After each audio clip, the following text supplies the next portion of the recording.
Merhaba, akşam oldu, hoş geldiniz. Nazım Hikmet, dünyanın en tuhaf mahluku şiirine akrep gibisin kardeşim. Korkak bir karanlık içindesin, akrep gibi diye başlar. Ve insanın çoğu kendine ait olan kabahatlerini sıralar bir bir. Zulümdür, açlıktır, yorgunluktur, halkanlar içinde yaşamaktır. Savaşmaktan vazgeçmemektir. Dünyaya başka insanlara kabuslar yaşatmaktır bir başka deyişle. 21 Mayıs 1864 asırlardır sürüp giden bu kabusun en önemli tarihlerinden biri. Bir zamanlar masal diyarı, düşler ve mutluluklar coğrafyası olarak bilinirdi Kafkasya. Eski bir Kafkas efsanesine göre yarattığı yapıtı, yani dünyayı tek düze bulan Tanrı, onu güzelleştirmek için karlarla örtülü dağlar, yeşil çimenli çiçekli tepeler, vadiler yaratıp bir çuvala doldurur. Sonra çuvalındaki güzellikleri dünyanın çeşitli yerlerine dağıtmak üzere yola çıkar. Karadeniz ve Hazar Denizi arasından geçerken şeytanın gizlice deldiği çuvalı boşalır ve içinde ne var ne yoksa yere dökülür. O yer Kafkasya'dır. Çerkezlerin kutsal bir varlıkmışçasına bağlandığı ana vatanları. Yazık ki onlar vatanlarında hiç de rahat bırakılmadılar. Çünkü Kafkasya'nın bereketli toprakları, zenginlikleri başkaları tarafından da keşfedildi ve Kafkasya iştah kabartıcı topraklarıyla pek çok saldırıya, işgale maruz kaldı. Çerkezler bu saldırılara uzun süre göğüs gerdi. En çetin mücadeleyi de İstanbul ve Hindistan'ı elinde tutanın dünyaya hükmedeceğini düşünen, bunun içinde Kafkasya'yı almak isteyen Ruslara karşı sergiledi. Rusya ile Kafkas halklarının amansız savaşı zaman zaman dursa da 306 yıl sürdü. Bu 306 yılda Ruslar 1,5 milyon asker kaybetti. Ancak her kaybettiği askerinin yerine yenisini koyarak ve ordusunun gücünü modern cihazlarla donatarak Kafkasya'nın etrafındaki çemberi de daraltmayı başardı. Ama iş çemberi daraltmakla bitmiyordu. Rusların Dağlılar dedikleri Kuzey Kafkasya halkları direnmekten vazgeçmiyordu. En iyisi onları sürgün etmek, Kafkasya'yı boşaltmaktı. Bir ay süre verildi Çerkeslere. Ya Kuban ötesinde gösterilecek yere gideceklerdi ya da Osmanlı topraklarına. Kalan olursa savaş esiri sayılacak ve ona göre işlem görecekti. Çerkezler çaresiz mallarını yok fiyatlara elden çıkarıp yanlarına açlık ve sefaleti alarak yola çıktı. Kimileri daha bu yolun başına yenik düştü ölüm. Kimileri ise yolu zar zor kat edip yeni bir yaşam için limanda bekleyen gemilere bindi ve Karadeniz'in azgın sularında yeni bir can pazarı başladı. Ruslar nihayet düşlerine ulaşmıştı. Kafkasya bomboş ama masalsı güzelliğini yitirmiş. Kutsal bir varlık olmaktan çıkmış, onları bekliyordu. Ama Karadeniz'i aşıp yeni yaşam kurmuş ve nesillerini sürdürmüş Çerkezler hiçbir zaman unutmayacaktı onu. Kimi zaman ağıtlar yakarak, kimi zaman şiirler yazarak ona karşı özlemlerini yaşatacaklardı her zaman. Akşama doğru olarak biz de bu özlemi biraz olsun dindirmek için özel bir klip hazırladık sizler için. Dinleyeceğiniz şarkı Lorena McKennett'ın The Book of Secrets albümünde yer alan Night Ride Across the Caucasus. Şarkıyı Türkçe'ye çeviren Çetin Öner. Çetin Öner aynı zamanda klipte yer alan doyumsuz güzellikteki Kafkasya görüntülerinde sahip. Birlikte izleyelim.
Yanıtlar bul, sorular sor. Ulaş köklerine o antik ağacın. Al götür beni danslara, şarkılara. Süreceğim atımı denizin ayla buluştuğu ufuklara. Az önce dinlediğiniz şarkının bir yerinde böyle deniyordu. Yanıtlar bulmak zor değil. Sorular sormak da öyle. Antik ağacın köklerine inmekse ancak bilgiyle gerçekleşebilir. Danslara, şarkılara eşlik etmekse ancak aynı duyguyu paylaşmakla mümkün olacak. Bunun için de tanımak, bilmek, öğrenmek gerekiyor. Kısa adı KAFDER olan Kafkas Derneği'nin amacı da bu. Kafkas kültür değerlerini derleyip incelemek, korumak ve bu kültürel zenginliği Türkiye'ye, dünyaya tanıtma amacını taşıyan KAFDER'in bir diğer çabası da Kafkas toplumunun sorunlarına barışçı çözüm önerileri üretmek. Derneğin başkanı daha önce de bu stüdyoda ağırladığımız ve bugün de 138 yıl önce yaşanmış sürgünü, Çerkezleri, Kafkasları konuşacağımız Sayın Muhittin Ünal. Hoş geldiniz efendim. Hoş bulduk. Evet, biraz önce dinlediğimiz parçadan söz etmek istiyorum ki Lorena McKennett'ten. Nasıl bir tesadüf bu? Çerkez mi? Ya Çerkezlikle alakası var mı? Kelp kökenlidir. Kelplerin de Kafkas halklarla ilgisi olduğu için kökünü araştırıyoruz. Sayın Murat Yağ'ın, Kanada'da yaşayan Murat Yağ'ın yazmış olduğu eseri okuduktan sonra kökenini aramaya başlıyor ve kendisinin soy olarak Kelplerden geldiğini, Kelplerin de uzak tarihte geçmiş milattan önceki 3000'li 4000'li yıllarda Kafkasya ile bağlantılı olduklarını araştırınca, öğrenince bu güzel Şarkı yapmış.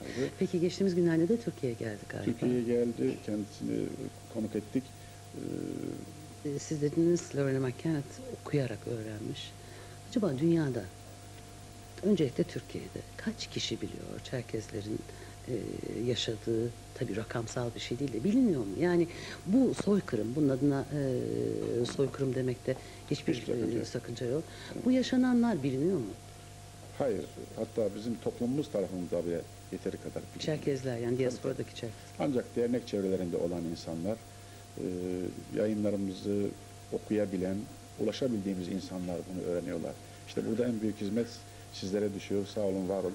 Sizin sayenizde geniş kitlere ulaşmak suretiyle halkımızın tarihte yaşamış olduğu bir acıyı, bir ızdırabı kavramalarını sağlamaya çalışıyoruz. Çünkü sürgünün ne demek olduğunu, ataların nasıl sürüldüğünü öğretirsek, öğrenirlerse, insanlarımıza ulaşırsak, sürgünün doğurduğu sonuçları da düşünmeye başlayacaklardır. Evet. O bizim için önemli. Evet.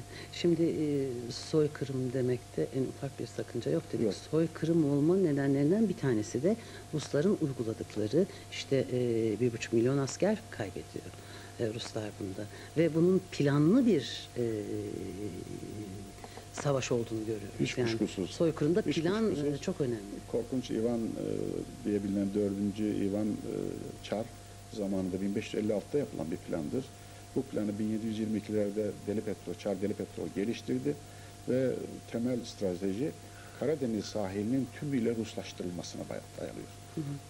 Zengin topraklar, ayrıca Avrupa'ya ve uzak doğuya açılan yer Kafkasya kapıdır.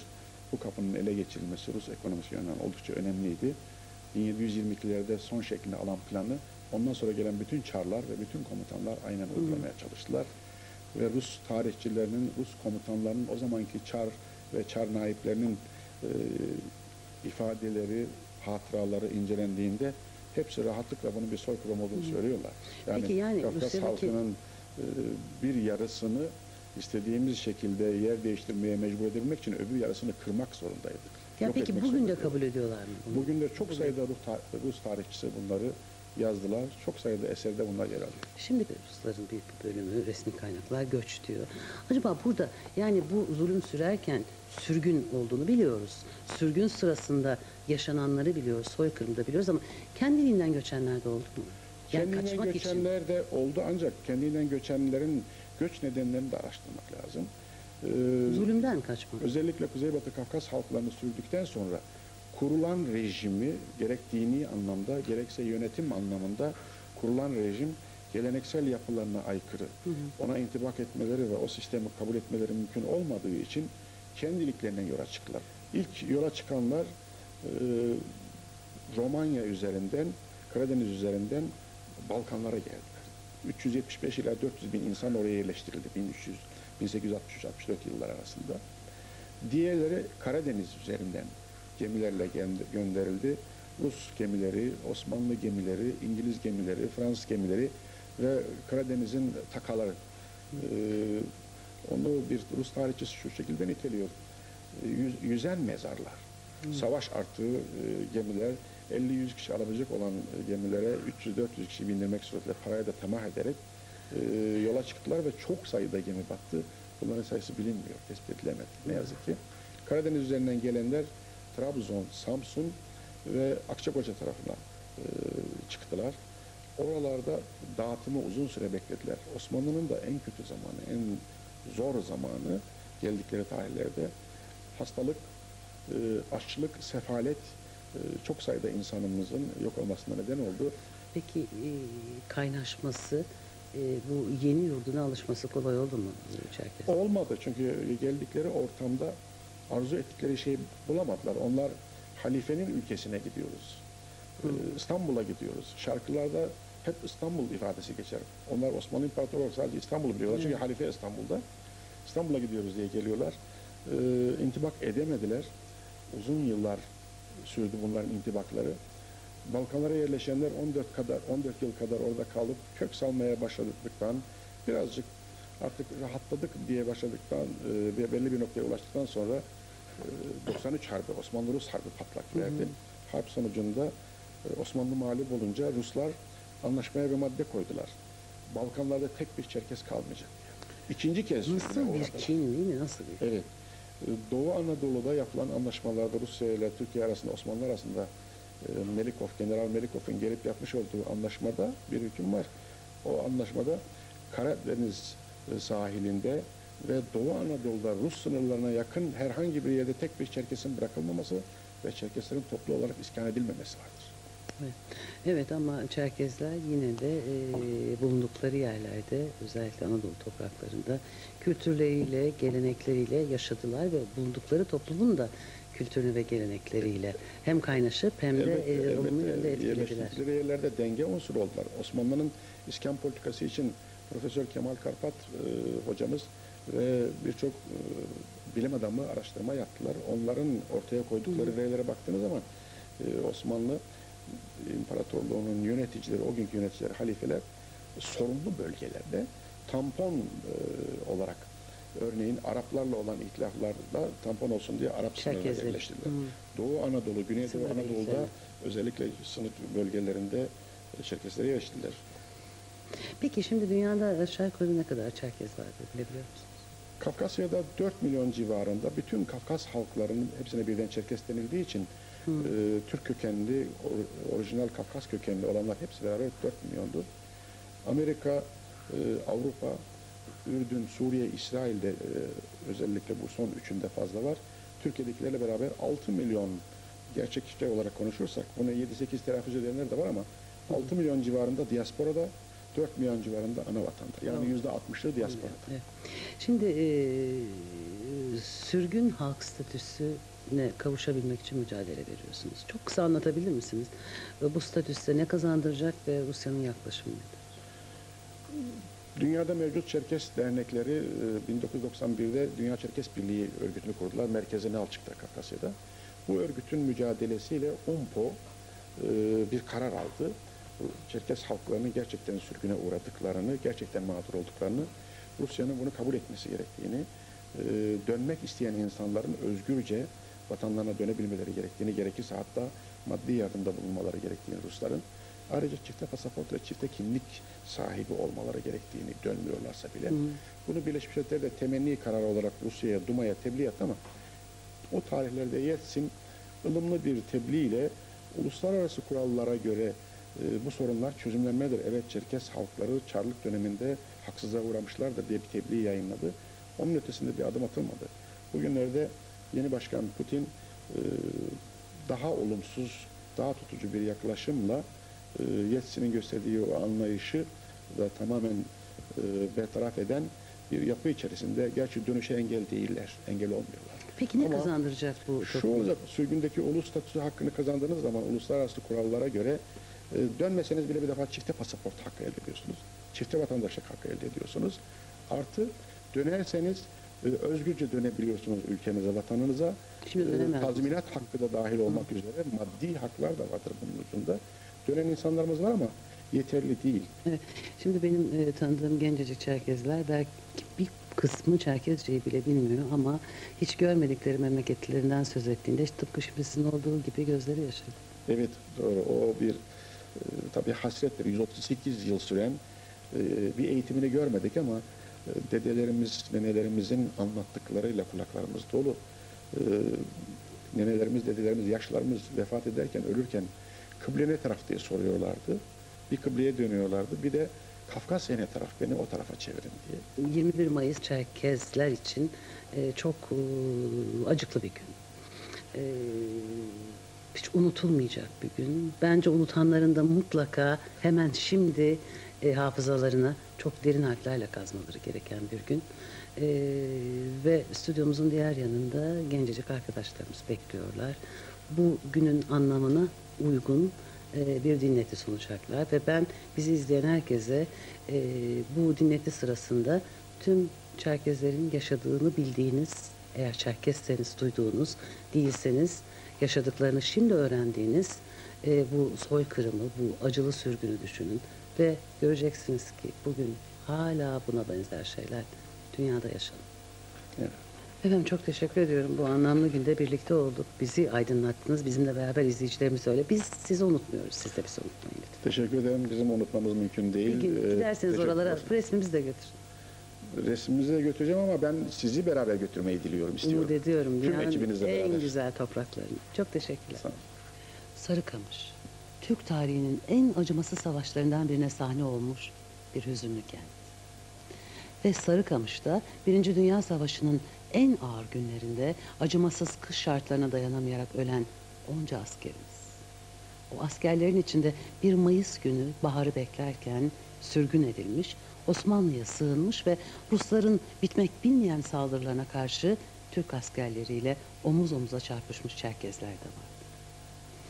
Az sonra stüdyomuzun diğer köşesinde hazır bulunan Kafter İzmir Şubesi Sint grubu Enver Paşa komutasındaki bu harekat sırasında can vermiş, ömürlerinin baharında yitip gitmiş Çerkez gençler için bestelenmiş bir şarkıyı seslendirecek. Bir şarkı değil aslında, bir ağıt. Kayseri'ye bağlı Uzunyayla'da bestelenmiş. Adı Sarıkamış Ağıtı.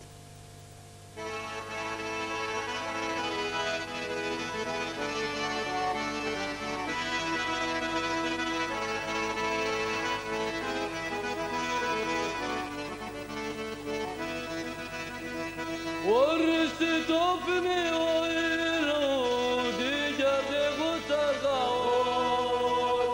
Orası topni oyro, diğer de kutarga oy.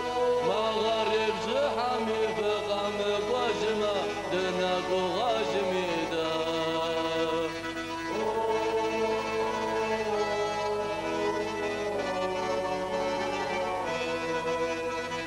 Siz kondazlık veri vayro, zar cemaşeti oy. Siz kondazlık veri vayro, zar cemaşeti oy.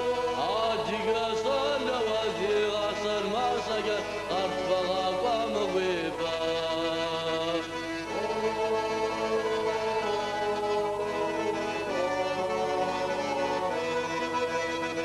Amsi hand gubsimi vayro, fıqra gafrifa. Amsi hand gubsimi vayro, fıqra gafrifa. Dadısı gukeri garsım yegu bakam, debi vakam gıba.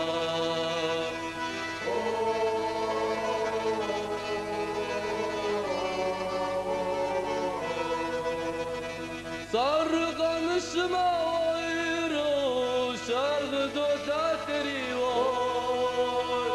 Sarıkamışıma oyro, şargı dotateri oy. Adı ve şükeri sarıkamışıma, setete kamı gıda.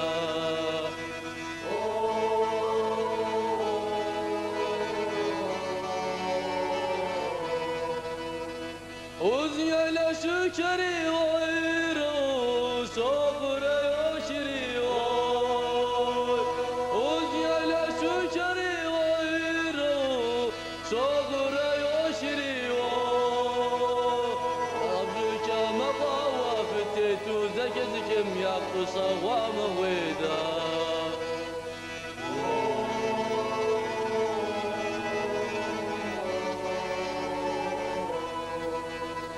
Erzurum gubama oyru Asırsız rehari oy Erzurum gubama oyru Asırsız rehari oy İhada da çava gubam vinnaşeri Şaftari hanım vaga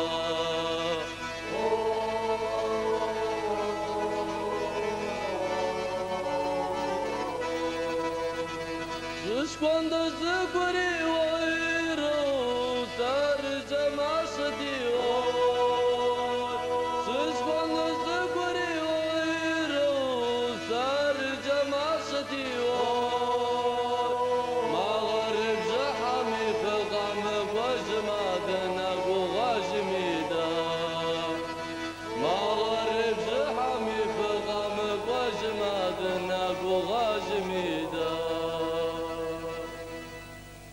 Koray'a o güzelim insanları bizlere bir kez daha hatırlattıkları için teşekkür ediyorum. Akşama doğru yavaş yavaş sonuna yaklaşıyoruz. Tarihin ender kaydettiği acılar ve ızdıraplarla dolu bir sürgündü Çerkes sürgünü. Bu sürgün Rus çarları tarafından çok eskilerde planlanmış ve adım adım gerçekleştirilmişti. Bir Rus şöyle diyordu bu sürgüne ilişkin. O zamanlar dağların başına gelenleri anlatmaya sözcüklerin gücü yetmez. Binlercesi yolda, binlercesi açlık ve sefaletten öldüler. Kıyılar ölü ve ölmek üzere olan insanlarla doluydu. Annesinin soğumuş cesedinde süt arayan yavrular, donup öldüğü halde çocuğunu kucağından bırakmayan analar ve sırf ısınmak için sıkışarak yattıkları yerde birlikte donarak ölen gruplar. Karadeniz sahilinde olağan manzaralar. Evet, bunlar 1864 Mayıs'ında rastlanan sıradan manzaralardı belki. Ama olayın kendisi hiç de öyle değil. Yüzyıllardır bu topraklara kök salmış, onu kutsal saymış, vatan sevgisini her şeyin üstünde tutmuş insanların kendi yurtlarından koparılması ne kadar doğal olabilir ki zaten. Bugün de işte bu soruyla, bu sorularla akşam oluyor efendim. Tekrar görüşmek dileğiyle. Hoşça kalın.